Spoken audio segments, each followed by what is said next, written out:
जंगल में सावन का मौसम था। काले बादल आसमान पर छा गए थे। ठंडी हवाएं चल रही थी और पेड़ों की डालियों से बूंदें टपक रही थी। हर तरफ हरियाली ही हरियाली बिखरी हुई थी। इसी जंगल में रहती थी सोनू चिड़िया। ये अपने दो छोटे प्यारे बच्चों के साथ रहती थी। सोनू ने पेड़ की ऊंची डाल पर एक सुंदर सा घोंसला बनाया था। वहीं उसके बच्चे खेलते फुदकते और खुशी से चहचहाते रहते थे। लेकिन बरसात जैसे जैसे तेज होने लगी, हवाओं ने अपना रूप बदलना शुरू किया। ये हवा कितनी तेज चल रही है। मेरा घोंसला हिलने लगा है। बच्चों संभल कर रहना। माँ, डर लग रहा है। हमारा घर टूट जाएगा क्या?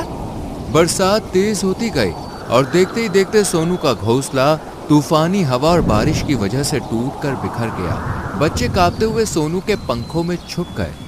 हे भगवान, अब मैं अपने बच्चों को कहाँ ले जाऊँ? हमें तो कोई सुरक्षित जगह ढूंढनी होगी। वो अपने बच्चों को लेकर मदद की तलाश में निकल पड़ी। सबसे पहले उसने सोचा कि अपने पड़ोसियों से मदद मांगी जाए। सबसे पहले सोनू उड़कर कौवे के पास पहुंची। भाई कौवा, मेरी मदद करो। मेरा घोंसला बारिश में टूट गया है। क्या मैं और मेरे बच्चे कुछ दिन तुम्हारे घोंसले में रह सकते हैं? अरे सोनू, मेरा घोंसला छोटा है। उसमें मैं और कौवी ही बड़ी मुश्किल से रहते हैं। तुम्हारे बच्चों के लिए यहाँ जगह कहाँ है? माफ करना, मेरी मदद तुम्हें नहीं मिल पाएगी। ये सुनकर सोनू का दिल टूट गया, लेकिन उसने हिम्मत नहीं हारी। इसके बाद वो उड़कर कबूतर के पास पहुंची। भाई कबूतर, मेरी हालत बहुत खराब है। मेरा घर बारिश में टूट गया। क्या तुम मुझे थोड़ी जगह दे सकते हो? सोनू बहन, मैं तो अपनी कबूतरी के साथ यहाँ चैन से रहता हूँ। अगर मैं तुम्हें जगह दूंगा तो हमें परेशानी होगी ना। तुम कहीं और कोशिश करो। सोनू की आंखें भर आई, लेकिन बच्चों के लिए हिम्मत जुटाकर वो आगे बढ़ी। इसके बाद सोनू तोते के पास पहुंची। तोते भाई, प्लीज मेरी मदद करो। बच्चों को लेकर बहुत मुश्किल में हूँ। अरे सोनू, तुम तो बड़ी परेशान लग रही हो, लेकिन मेरे घर में तुम्हारे लिए कोई जगह नहीं है। मैं और तोती यहाँ अकेले आराम से रहते हैं। तुम अपना इंतजाम खुद करो। सोनू निराश हो गई। उसने सोचा सब मेरे दुख में साथ छोड़ रहे हैं। थोड़ी देर बाद सोनू मीनू मौसी के पास पहुंची। मौसी, मेरा घर टूट गया है। आप ही मेरी मदद कीजिए। बेटी सोनू, मैं बूढ़ी हो चुकी हूँ। मेरा घोंसला इतना छोटा है कि बस मैं ही किसी तरह रह लेती हूँ। तुम्हें यहाँ जगह नहीं मिलेगी। लगता है इस जंगल में मेरे लिए कोई जगह नहीं बची। मुझे अपने बच्चों को लेकर कहीं और जाना होगा। इस तरह सोनू अपने बच्चों को लेकर उस जंगल से निकल पड़ी। बारिश अभी भी हो रही थी, लेकिन उसके दिल में अब एक ही ख्याल था, अपने बच्चों को सुरक्षित रखना। सोनू चिड़िया अपने दो बच्चों के साथ भीगती हुई उस जंगल से निकल गई, जहाँ कोई उसकी मदद करने को तैयार नहीं था। दिल टूटा हुआ था, लेकिन हिम्मत अभी भी बाकी थी। वो उड़ती रही, कभी धीरे कभी तेज, बच्चों को संभालते हुए। बरसात की बूंदें उसके पंखों से टकराती, लेकिन वो रुकी नहीं। कई घंटे उड़ने के बाद आखिरकार उसे एक नया जंगल दिखाई दिया। ये जंगल पहले वाले से भी अधिक हरा भरा और सुंदर था। बच्चों देखो, ये जंगल कितना बड़ा और घना है। शायद हमें यहाँ कोई सुरक्षित जगह मिल जाए। माँ, यहाँ पेड़ कितने ऊंचे ऊंचे हैं। हाँ माँ, यहाँ पर हमें बारिश से बचने के लिए अच्छा घर जरूर मिलेगा। सोनू चारों ओर तलाश करने लगी।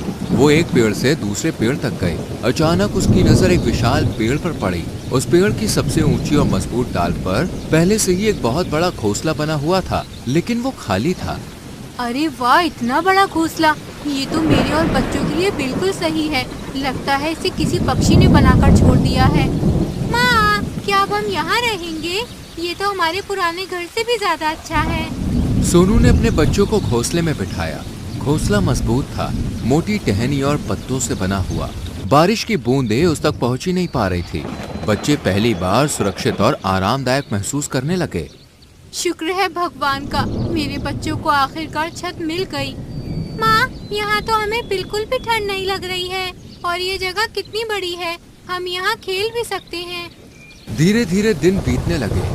बरसात अभी भी जारी थी, लेकिन सोनू और उसके बच्चे उस बड़े घोंसले में सुरक्षित थे। सुबह सूरज निकलता तो बच्चे डालियों पर खेलते। शाम को माँ उन्हें कहानियाँ सुनाती। बच्चों देखो, जब सबने हमारी मदद करने से मना कर दिया था, तब भगवान ने हमें यहाँ भेज दिया। इसका मतलब है कि मेहनत और विश्वास रखने वालों को हमेशा रास्ता मिल ही जाता है। हाँ माँ, अब हमें किसी से डर नहीं लगता। सोनू का जीवन अब पहले से आसान लगने लगा। उसके पास अब बड़ा घर, बच्चों के लिए सुरक्षित जगह थी और उसके मन में सुकून। लेकिन उसे अभी भी पुराने जंगल की बातें याद आती थी। कौआ, कबूतर, तोता और यहाँ तक कि बूढ़ी मीनू मौसी ने भी उसकी मदद नहीं की थी। कभी अगर उन पर मुसीबत आई तो क्या वो मेरी मदद मांगेंगे, और तब मैं क्या करूँगी? सोनू के दिल में ये सवाल तो था, लेकिन बच्चों की हंसी सुनकर वो सारे गम भूल जाती। बरसात का मौसम बीतने का नाम ही नहीं ले रहा था। बादलों की गड़गड़ाहट और तेज हवाओं के बीच सोनू ने अपने नए घर में सुख पा लिया। जिस जंगल को सोनू चिड़िया छोड़कर आई थी, वहाँ अब बारिश का कहर और भी बढ़ चुका था। काले बादल आसमान पर छाए हुए थे, बिजली कड़क रही थी और पानी धारों की तरह गिर रहा था। हर पेड़ की डालियां भारी होकर झुक रही थी। अरे कौए, कैसी बरसात हो रही है। मेरा घोंसला तो पानी से भर गया है। हाँ कालू जी, अगर बरसात ऐसी ही रही तो हमारा घर तो बह जाएगा। तेज हवा के एक झोंके ने सचमुच डाल तोड़ दी।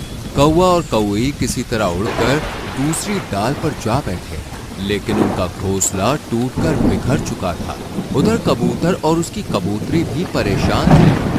अरे कबूतर, पानी हमारे अंडों तक पहुंच गया है, अब हम इन्हें कैसे बचाएं? मैंने सोचा था कि हमारा घर सबसे सुरक्षित है, पर अब तो सब डूब रहा है। काश मैंने सोनू की मदद की होती तो शायद वो आज हमारी मदद करती। बरसात का कहर तोते और तोती पर भी टूटा। उनका घोंसला डाल से नीचे गिर पड़ा। तोते जी, अब हम कहाँ जाएंगे? ये बरसात तो जैसे कभी खत्म ही नहीं होगी। हमने सोनू का मजाक उड़ाया था, आज भगवान हमें उसी की सजा दे रहा है। ये हाल देखकर मीनू मौसी भी परेशान हो गई। हे भगवान, मेरी उम्र तो बहुत हो चली है, मैं कहाँ भटकूं? मेरा छोटा सा घोंसला पानी में भीगकर टूट गया, अब तो कहीं आश्रय नहीं मिल रहा। बरसात रुकने का नाम ही नहीं ले रही थी। धीरे धीरे सब पक्षियों के घर डूबने लगे। पेड़ों से टहनियां गिर रही थी। पानी जमीन पर तालाब की तरह भर गया था। पक्षी इधर उधर भागने लगे। कौवा, कबूतर, तोता और मीनू मौसी सब एक जगह इकट्ठा हुए। दोस्तों, अब हमारे पास कोई जगह नहीं बची। हमें कहीं सुरक्षित ठिकाना ढूंढना होगा। लेकिन कहाँ? पूरा जंगल तो डूब चुका है। तुझे याद है, सोनू चिड़िया इस जंगल को छोड़कर चली गई थी। सुना था वो नए जंगल में सुरक्षित घर ढूंढने गई थी। शायद वही हमारी मदद कर सके। हाँ बेटा, सोनू का दिल बहुत बड़ा है। उसने हम सब से मदद मांगी थी और हम सब ने उसे मना कर दिया था। लेकिन अब अगर वही हमें शरण दे दे तो हमारी जान बच सकती है। सब पक्षियों ने एक दूसरे की ओर देखा। शर्म, पछतावा और डर उनके चेहरे पर साफ झलक रहा था। आखिरकार उन्होंने तय किया कि वो सोनू चिड़िया के पास जाएंगे, उससे मदद मांगेंगे। चलो, जितनी हिम्मत है इकट्ठा करके उड़ चलते हैं। सोनू से माफी मांगनी ही होगी। हाँ, यही आखिरी रास्ता है।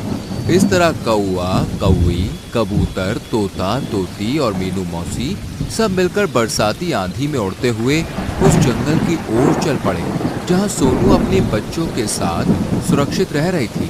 बरसात और आंधी से जूझते हुए कौआ, कौई, कबूतर, तोता, तोती और मीनू मौसी उस नए जंगल में पहुंच गए, जहां सोनू अपने 2 बच्चों के साथ रह रही थी। आसमान में बिजली चमक रही थी। चारों ओर पानी ही पानी था और ये सब थके हारे भीगे हुए सोनू के घोंसले तक पहुंचे। सोनू बहन, क्या तुम हमें सुन सकती हो? अरे तुम सब इस हालत में यहाँ कैसे पहुँचे? सोनू बहन, हमारे घर पानी में बह गए। अब हमारे पास कोई जगह नहीं है। हमारे पास शरण मांगने के अलावा कोई चारा नहीं बचा। जब मेरा घर टूटा था तब मैंने तुम सब से मदद मांगी थी, पर तुम सबने क्या किया? मुझे ठुकरा दिया। अब क्यों आए हो मेरे पास? सोनू बहन, हमसे गलती हो गई। उस समय हम सिर्फ अपने बारे में सोच रहे थे। हमें माफ कर दो सोनू। हम समझ नहीं पाए कि असली मुश्किल कैसी होती है। सोनू का दिल गुस्से और दया दोनों भावनाओं से उलझ गया। उसके बच्चों ने मासूम आंखों से पूछा, माँ, ये सब तो वही है जिन्होंने आपकी मदद नहीं की थी ना, तो क्या आप हमें इन्हें घर से बाहर ही भगा देंगे? बेटा, इंसान हो या पक्षी, गलती सबसे होती है, पर असली ताकत माफ करने में होती है। ठीक है, तुम सबने मुझे ठुकराया था, लेकिन मैं वही गलती नहीं दोहराऊंगी। मेरा घर बड़ा है, तुम सब यहाँ रह सकते हो जब तक ये बरसात थम न जाए। सोनू बहन, तुम सचमुच महान हो। हमारे दिल में इतनी नफरत और स्वार्थ था, लेकिन तुम्हारे दिल में अभी भी दया है। बेटी सोनू, भगवान तुम्हें सुख दे, बूढ़ी हड्डियों को अब चैन मिलेगा। सोनू ने सबको अपने बड़े घोंसले में जगह दे दी। घोंसले में अब चहचहाहट और रौनक बढ़ गई। बच्चे भी खुश थे कि उनकी माँ ने सबको शरण दी। बरसात बाहर अब भी मूसलाधार हो रही थी, मगर उस बड़े घोंसले में सब सुरक्षित महसूस कर रहे थे। हमने उस दिन तुम्हें ठुकराकर बहुत बड़ा पाप किया था। आज हम सब मिलकर तुमसे माफी मांगना चाहते हैं, सब पक्षियों ने एक साथ कहा। सोनू बहन, हमें माफ कर दो।